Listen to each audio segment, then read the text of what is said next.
If you like growing food, then you might like eating food. And if you like eating food, then you might like cooking food. Well, go check out the first season of Backyard Kitchen, available on Tubi for free. Available on all smart TVs and online. That's TUBI, all free, first season of Backyard Kitchen. Oh my. That's right, I got a cough. And you know why? Because I haven't been using my Echinacea appropriately. So today we're going to talk about growing Echinacea, what it's good for, how to use it. But what more importantly we're going to talk about is, are you using it correctly? Right here on the Backyard Gardens podcast. To have a good harvest, one must plant good seeds and must also use the right kind of fertilizer. The carrots have grown large and firm. How good they will taste. Welcome to the Backyard Gardens podcast, where we talk about all things gardening. We are your hosts, Ben in Batavia, and you can find me gardening in the country. And you'll find me gardening in the city. Get ready as we dig deep into this wonderful world of gardening, where we learn to grow and grow for change. All right, everybody, before we get started, there's one thing I do need to tell you. Note, we are not doctors. Do not use this without consulting a medical professional. Some of these can interact with your medication and diagnosed or undiagnosed conditions. So use at your own risk. And also send us all of your pictures for your spring gardens on Instagram. DM us, because we're going to share them with everybody, because your garden's amazing and you know your garden's amazing and we want everybody to see it. And patron, you know how it is. Come check us out. So yeah, Echinacea. Yeah. This is one of my my second favorite. Is it now? Second favorite as far as like plants that can be used for medicinal purposes, or second favorite in this series? Plants that can be used for medicinal purposes. Okay. For a number of reasons, and okay, I'll get into that. We're going to be pushing the limit on this one, so. Okay, I'm listen, I'm riding out with you, whatever that means. I know you are. We're going in. We're going in. Let's do this. All right, so I'm going to open up with what is a treat, and I'll let you tap in. All right, so in general, it's said to have positive effects on the immune system. So we know that it is very general, but it also may lower blood sugar levels. It may reduce feelings of anxiety. It's known as an anti-inflammatory, it has anti-inflammatory properties, I should say. It may treat skin concerns, which I've heard. That's probably my first like official understanding or use of it. Really? Yeah. That's the first thing I heard about it. And then a lot of these are noted as it may offer some protections against cancer. We basically don't even include that in these episodes, although I'm saying it out loud, because I'm just not comfortable with, attributing a flower or root to that. It's a serious business. We're going on a limb talking about this stuff anyways, and I am not trying to tell people how to treat cancer, so there's that. My last comment is going to be, it's best known as an over-the-counter herbal remedy for the common cold or flu. That's what the internet said. Yes, no, you're exactly right. And I didn't want you to get us started already, Batavia. So yeah, we're gonna circle back to that one after we get through all of the data points on this, because spoiler alert, it does not treat a cold. Okay. It provides some relief, I imagine, is what you're about to say. Yeah. No, it doesn't even do that. It prepares you for a cold. And you can hold on to that, and we're going to talk about everything, and then we're going to come back, because I want to make sure that we tell you guys how to grow it and everything, because that's what the focus of the show is. And then I want to talk to you about preparing it for a cold. Because I'm like, hold on to that for them, and I'm like, hold your horses. Wait, what? Okay. Yeah. All right. So because you're going to talk a lot clearly on this episode, so I'm going to go over what it looks like. let me get to the easy stuff. So it's the flowers are this. It's described as a rich purple. I don't think it looks rich. I think it looks kind of like a bland color purple, like a pastel faded color purple. I wouldn't even describe it as there's a vibrancy in pastels as well. But the florets grow, like there's the dot, the middle, the eye of the flower, and then the petals kind of grow from that. And those are the purplish colors. It has a cone shape, hence the purple cone flower as a nickname. It actually is, and a lot of things we talked about are in the daisy family, which also is a name, right? Yeah. most times Jasmine, a woman's name, Daisy. right? Yeah. There's a guy's named Daisy too. I've met a few. Yeah. Okay. And then I'm going to go over when to grow it. Summer. Yeah. So the thing is about growing it. So it's a herbaceous perennial, which means it's a non-woody stem. You want full to part sun, blooms summer into fall, zones 3 to 8. It's perennial. But when you grow it and you get the seeds, I'm going to stop you. Zones what to what? 3 to 8. Okay, because I have hardiness zones 5 to 8. Ooh. The drama, but go on. You know, I would say to be safe, I would go with your number. It's 5 to 8. I think it's always better to be conservative on that.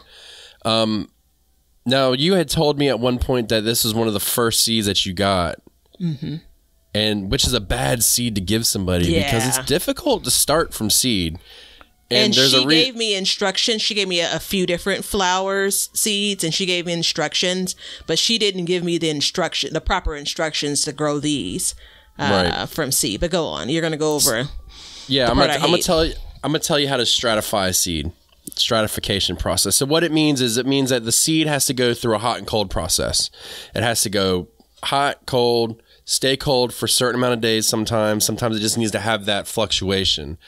And the reason why it's important is because as you grow the plant, the seeds fall, it naturally will grow in the spring. So the best thing to do is sow it in the fall and it'll come up. Now, if you want to do it inside, this is how you do it.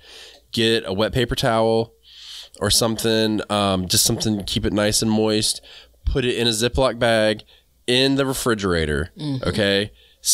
Get your little phone out, set a timer for I would say like 2 months, roughly, is what I do. I do it for 2 months. And then what I'll do is every week for a day, I'll put it in the freezer and then take it out of the freezer. So, and when I take it out of the freezer, I'm just putting it back in the refrigerator. So it's getting frozen and then it's not. It's getting frozen and then it's not.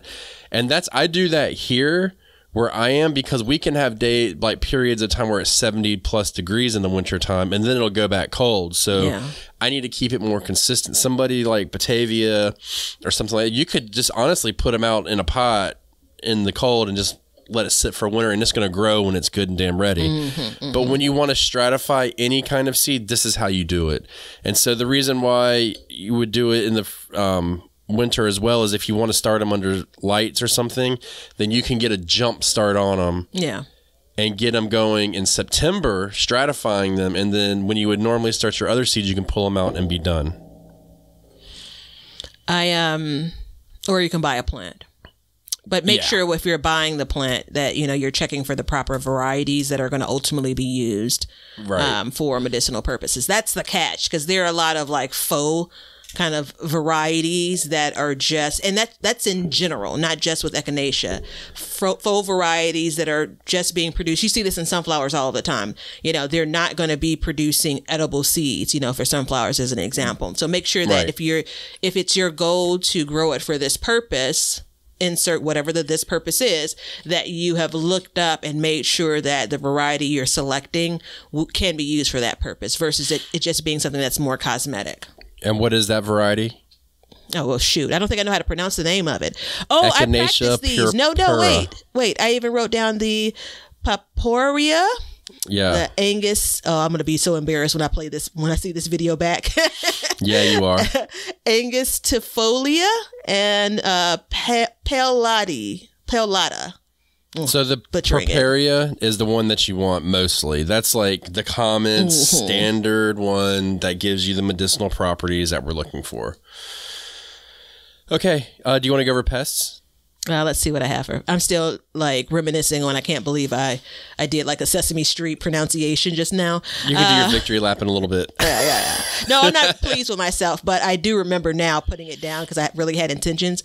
You were supposed to remind me to practice it before we hit record, but here we are. Bad. All right, so pests. Echinacea, they're subject to several diseases, but wait for it. So you may see problems like stem rot, powdery mildew, which a lot of us see in our gardens, if I skip over it and you have it, it's because, again, I couldn't pronounce it. Aster yellows, as well as damage from aphids, Japanese beetles, which are a problem, and then some other type of mites, right? But while the Japanese beetles and other things like, Echinacea is subject to these things, this is what I read, and I think it's so cute. It's like, be patient. There are other birds and bugs that can come and clean that up for you.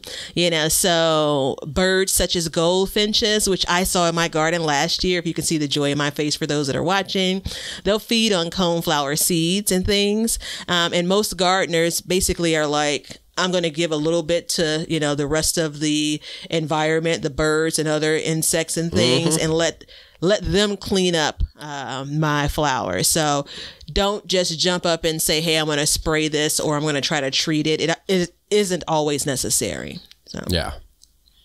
No, I don't ever, I haven't sprayed anything on mine.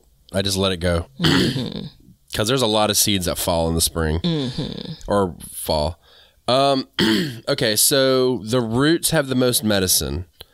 So I'm sure you're thinking, well, what the hell? How am I supposed to have the perennial if I have to harvest the roots?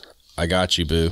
So the second year that you grow it, you can clip the stems, remove the flowers, and dry.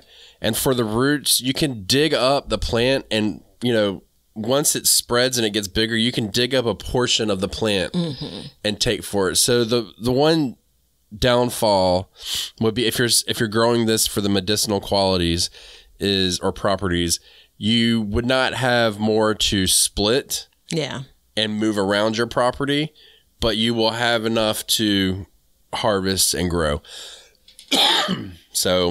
So what I found was, and this is the biggest surprise, because I oftentimes think of the flowers, maybe the leaves, as the thing we're using in these plants and these kind of flowers and such. So that's what we're using for the medicinal purposes. I didn't know until we got prepared for this episode that primarily folks look to the root of this plant. And so it was like an aha moment for me. And from my notes, and I checked a couple of places because I was like, really? So it's minimum of 3 to 4 years before harvesting the roots is what's generally recommended. Now, I know with everything, some people may do it earlier, but that's what the internet and various places say.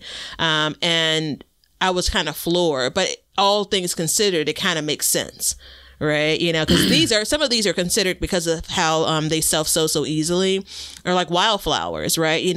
Once you find them, they're probably everywhere in that space. And you can decide whether or not you want a bunch of Echinacea plants, a bunch of purple cone flowers in your garden as well. Yeah. That way you can have, even if you do it like, I don't know if you want to keep track of the number of years, like I planted this in 2022, this set of plants I planted in 2024, but that does give you an opportunity to kind of manage against, I'm harvesting the roots of these in 3 years, and then I'm going to harvest again next year for the roots of those and so on. So there's definitely a strategy you can deploy there. So do you know what I was just drinking? I don't know, but you were drinking it out of your backyard gardens. I was. Glass. My backyard garden's pint glass. It was water with Echinacea tincture in it that I made. Is that right? I actually have a cold that my dear sweet son has blessed me to get when we were out backpacking. So I am consuming Echinacea on abnormal proportions. So it's important. So if you want to do the medicinal, you're not growing it right now, I'm going to give you a tip. One is go buy some of the actual herb for right now and make these products while yours is growing, because otherwise, the ship could sail. Yeah. So studies show that 4 out of 11 brands of Echinacea products actually have any Echinacea in them. Don't have any? 4 of them have it in there. Okay. So that's what, 30% of products have the actual herb in it. So if we think about that, the vitamin market is an unregulated market, so it could be whatever. This is a way to guarantee that you're going to get that.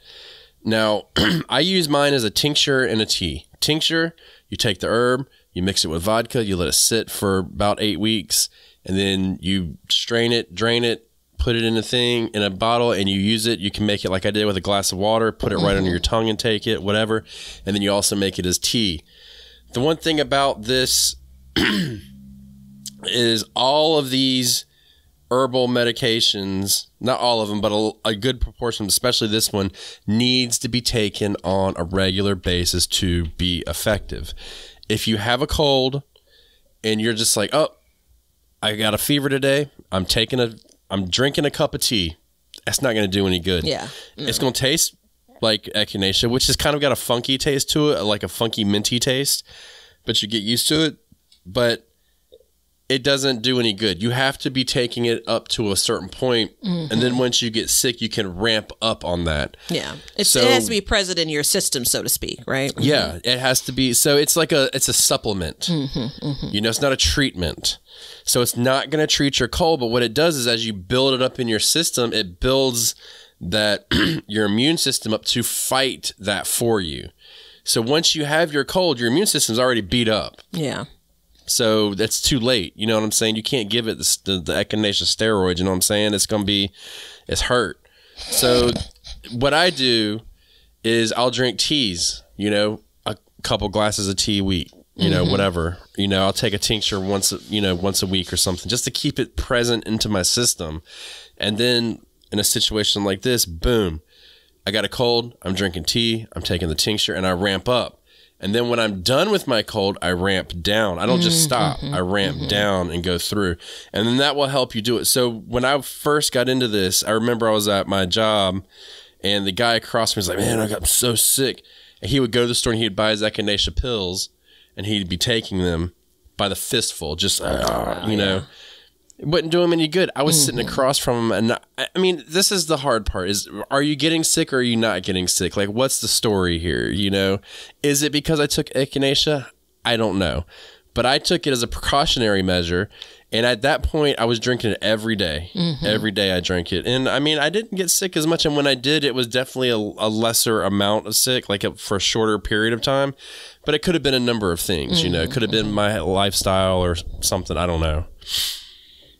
Okay. So wait, what you're drinking now, was that used from the petals or was that used from the root? This was the root. So it's actually a mixture of root and petals, but mostly the root. And so I have these little amber bottles and I store it in there, and then I'll just take like a dropper. It has an eyedropper on top, and I take the whole thing, put it in there, bam. If you're in a pinch, you can put it right under your tongue and you just let it soak in under your tongue because it's really open pores under there. And it'll go through, but it kind of burns a little bit. So just keep that in mind. But that's basically how to use it. And the problem is most people think, I'm sick, I need it, let's go get it, let's use it. But you have to be using it beforehand. And if you're buying it, there's a 30% chance you're actually even getting the herb itself in there. So what else are you putting in your body at that point? Yeah, that's a sucky kind of situation. But again, I mean, it's a part of what we're doing is we're gardening and we're increasing the amount of things we're consuming that we know where it started from, where it came from. And this is no different. I really thought you were going to go with like it provides some relief, like it's soothing, so to speak. And if we look at some of these things, like once you have this situation, unless we're talking about the salves, the ointments and things like that, like once you have it, it's difficult it's not the cure for it, right? You know, like, come on, a common cold is going to run its course. You're just going to be provided some relief, right? And so I thought you were going to go with the same thing, but you took me on a different spin. I can appreciate that. Yeah, this is, I mean, it's the holistic lifestyle thing. It's you take it and you consume it throughout your life. Yeah. And it does it. Because, I mean, if anybody comes up to you and is like, hey, never mind. I was going to say nothing will treat any symptom, but that's not true. I do know of a couple things that will. But, like, it treats a cold. It does not treat a cold. Like, I don't even feel comfortable, like, saying that in the way that I'm saying it because I don't want the soundbite to get out where I say it treats a cold. Like, it doesn't do that, but it helps boost your immune system. So look at the marketing that the products have and then think about it on so what you grow, or if you get the dried herb and you use it, dude, you're good. Yeah. You know what I'm saying? Like, that's a big difference. It's funny because the first bullet that I have has positive effects on immune system, and it's kind of understated based on all that you've shared, right? Yeah. So that's Echinacea. If you want to make a tincture and you want to use any of the herbs that we've talked about, there's a list on our Amazon. It's under Herbal Remedies, I believe it's called, and it has all of the products that I've used in the past, and I've made a lot of these. All of these I've made. And you can use that to, the amber bottles for the tinctures to help, because you don't want the sunlight to get to them. There's tea containers to store the teas and stuff like that. When I say teas, it's just the herb ground up. That's all it is. Yeah. And so when you get this, let's say you get sick and you're like, I'm going to take some Echinacea. Take the Echinacea and mix a little chamomile in it. And you'll get like a nice flavor, and you'll get the relaxing properties along with the immune boosting properties. So try that. You got anything to tell everybody? See ya. We hope you enjoyed today's show. Please follow us on YouTube at Backyard Gardens TV. Instagram at Backyard Gardens TV. Over on our website, backyardgardenstv.com. And then we have Patreon at Backyard Gardens. And don't forget to check out our links below to help the show. Thank you so much for joining us as we learn to grow and grow for change. Cut. Now you know why people feel like celebrating at harvest time. All over the world, people have feasting and good times when the crops have been gathered in. Hey, everybody. Thanks for checking out the Backyard Gardens podcast. If you like what we're doing and you want to continue to support the podcast, head over to our Patreon page to sign up. You can also make a one-time donation using PayPal. Both of these links are in the description. With your support, we can continue growing and helping others in their gardens. See ya. If you guys want some Backyard Gardens gear, go to the link below and check out our t-shirts, mugs, pint glasses, and other gear. All purchases go towards helping to support the show, so thank you so much in advance, and we hope you enjoy. We want everybody to have a garden, and we're going to give you a chance to win free seeds every month. Head over to backyardgardenstv.com and enter your email address to be entered in all of our giveaways. Good luck! We want you to be a part of our gardening community. DM us a picture of your garden at Backyard Gardens TV on Instagram, and we will share it with our listeners.